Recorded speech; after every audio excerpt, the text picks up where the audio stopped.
Visiter les gens est présenté comme un acte de bonté. En réalité, c'est une fuite. Une façon élégante de perdre son temps sans en assumer la responsabilité. Tu crois aller vers l'autre, mais tu vas surtout contre toi-même. Tu interromps ton silence pour t'exposer au bruit intérieur des autres, leurs habitudes, leurs opinions, leurs besoins déguisés en conversation. Tu appelles cela lien. C'est souvent une intrusion mutuelle. Schopenhauer voyait clair. La plupart des rencontres ne sont pas des échanges, mais des frictions. Deux volontés qui se croisent, se fatiguent, se déforment. Chaque visite est une négociation tacite. Combien de toi vas-tu diluer pour rester acceptable? Tu souris, tu acquiesces, tu t'adaptes. Tu rentres plus pauvre que tu n'es venu. On te dira que l'isolement rend dur. C'est faux. Ce sont les visites inutiles qui émoussent. Elles fragmentent la pensée. Elles imposent un rythme tchuge à ton esprit. L'homme profond pense lentement. La visite exige la rapidité, la surface, la politesse, tout ce que la lucidité méprise. Observe-toi après avoir rendu visite à quelqu'un. Ton esprit est dispersé. Tes pensées ne t'obéissent plus. Tu répètes des phrases qui ne sont pas les tiennes. Tu portes encore l'odeur mentale de l'autre. Ce n'est pas de la sociabilité, c'est de la contamination. Plus tu comprends, moins tu as besoin de visiter. Non par arrogance, mais par économie. L'esprit rare protège son espace comme un territoire hostile. Il sait que chaque présence non nécessaire est une ponction. Chaque discussion vide est une dette contractée contre le silence. Schopenhauer ne fuyait pas les hommes par haine. Il les évitait par clarté.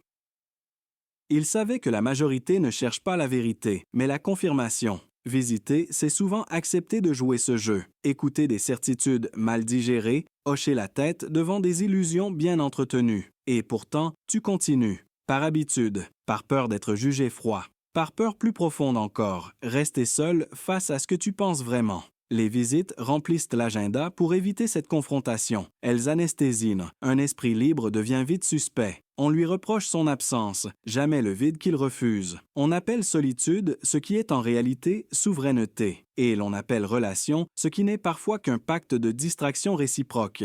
Moins tu visites, plus tu vois. Plus tu vois, moins tu peux faire semblant. Alors tu comprends pourquoi on insiste tant pour que tu viennes. Ta présence rassure, ton absence interroge. Et si le vrai danger n'était pas d'être seul, mais de s'habituer à se perdre chez les autres? La deuxième vérité est plus inconfortable. Les visites ne te volent pas seulement du temps. Elles rééduquent ton esprit à la médiocrité. Quand tu t'assois face aux autres, tu adaptes ton langage. Tu simplifies, tu coupes ce qui dépasse. Tu apprends à ne pas aller trop loin, à ne pas penser trop profondément, à ne pas dire ce que tu vois vraiment. Peu à peu, cette autocensure devient réflexe. Tu l'appelles tact. C'est une domestication. Schopenhauer l'avait compris. L'homme moyen ne supporte pas la profondeur prolongée. Elle le met en défaut. Elle révèle ses limites. Alors il ramène tout au banal, au quotidien, à l'anodin.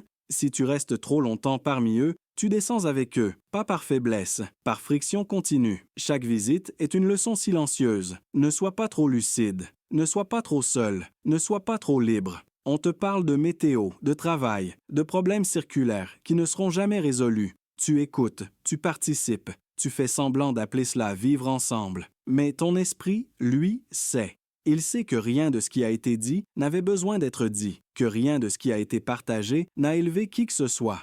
Tu repars avec une fatigue étrange, pas physique, métaphysique.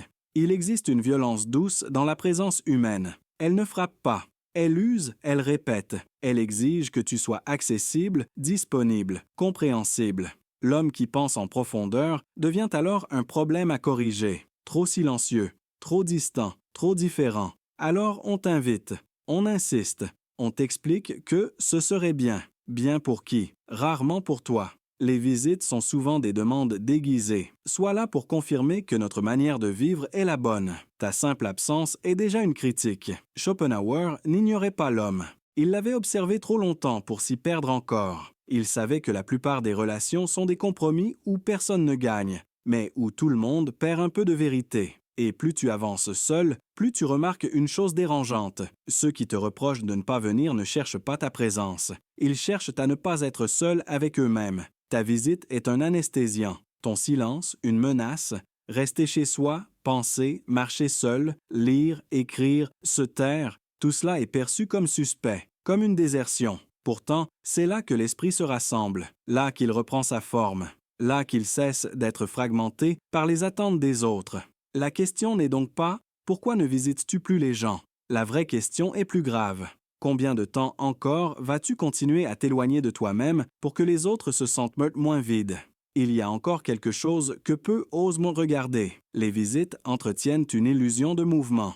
Tu sors, tu parles, tu rentres, tu as l'impression d'avoir vécu. En réalité, rien n'a bougé. L'homme évite l'immobilité parce qu'elle révèle. Rester seul trop longtemps force une confrontation brutale. Ce que tu es sans témoin, sans rôle, sans mise en scène. Les visites servent à repousser ce moment. Elles remplissent par le vide avant qu'il ne parle.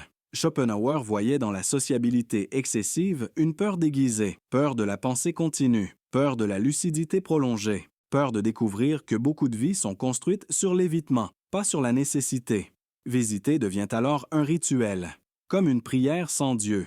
Regarde les conversations ordinaires. Elles tournent en cercle, les mêmes plaintes, les mêmes anecdotes, les mêmes opinions recyclées. Rien ne s'approfondit, car approfondir serait dangereux. Quelqu'un pourrait se reconnaître, quelqu'un pourrait se taire. Le silence est toujours plus honnête que ce bruit-là. Plus tu réduis les visites, plus une chose apparaît clairement. Très peu de gens te manquent réellement.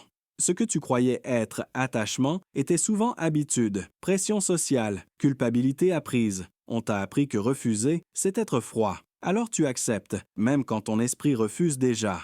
Il y a une asymétrie brutale. La majorité tire énergie de la présence, une minorité la perd. Cette minorité est toujours incomprise. On la traite de distante, d'arrogante, d'asociale. Jamais on ne se demande ce que la foule lui coûte. Chaque visite inutile t'éloigne de ton rythme propre. Tu adoptes celui des autres. Tu parles quand tu devrais penser. Tu écoutes quand tu devrais créer. Tu expliques quand tu devrais observer. À long terme, cette dissonance fatigue plus que le travail. L'homme lucide finit par comprendre quelque chose de définitif. Toutes les présences ne valent pas une absence. Et certaines absences valent plus que 1000 conversations. Le monde ne manque pas de voix, il manque d'esprits intacts. Ceux qui te disent que tu changes ont souvent raison. Tu changes parce que tu retires lentement ton esprit du marché commun. Tu refuses d'être constamment disponible. Tu redeviens rare. Et ce qui est rare dérange toujours ceux qui vivent dans l'abondance du superficiel.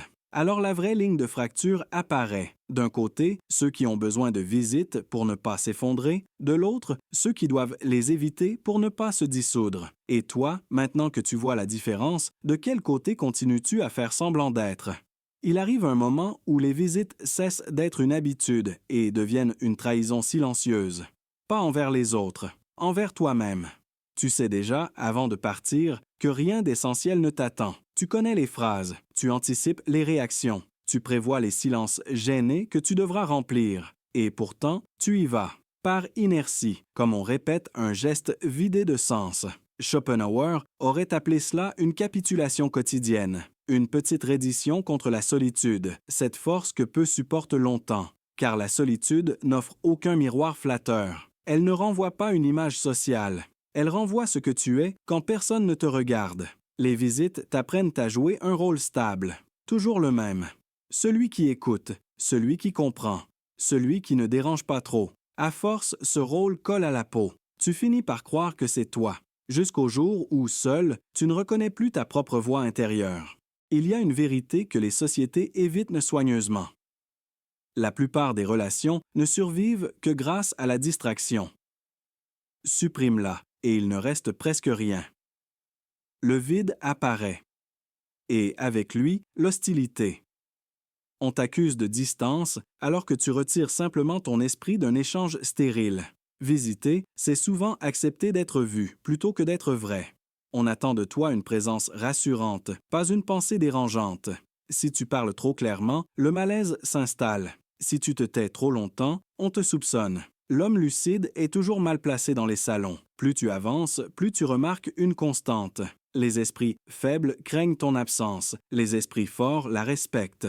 Les premiers veulent te remplir de leur bruit. Les seconds comprennent ce que coûte chaque mot inutile. Alors tu changes sans l'annoncer. Tu refuses plus souvent. Tu restes chez toi sans te justifier. Tu laisses les invitations mourir seules. Et quelque chose en toi se réorganise. La pensée devient plus dense. Le temps ralentit. Le silence cesse d'être un manque. Ceux qui ne supportent pas cela diront que tu t'isoles. Ils se trompent. Tu ne t'éloignes pas du monde. Tu t'en détaches juste assez pour ne plus être avalé par lui. À ce stade, il n'y a plus de retour innocent. Soit tu recommences plus à visiter pour être accepté, soit tu acceptes d'être incompris pour rester entier. Et maintenant que tu sais ce que les visites t'enlèvent vraiment, laquelle de ces deux pertes te paraît encore supportable? À la fin, il ne reste plus que cela. Le tri, non pas entre les gens, mais entre ce qui t'affaiblit et ce qui te laisse intact. Tu comprends alors que visiter n'était jamais neutre. Chaque déplacement était un vote contre ton propre centre, une concession répétée jusqu'à devenir caractère.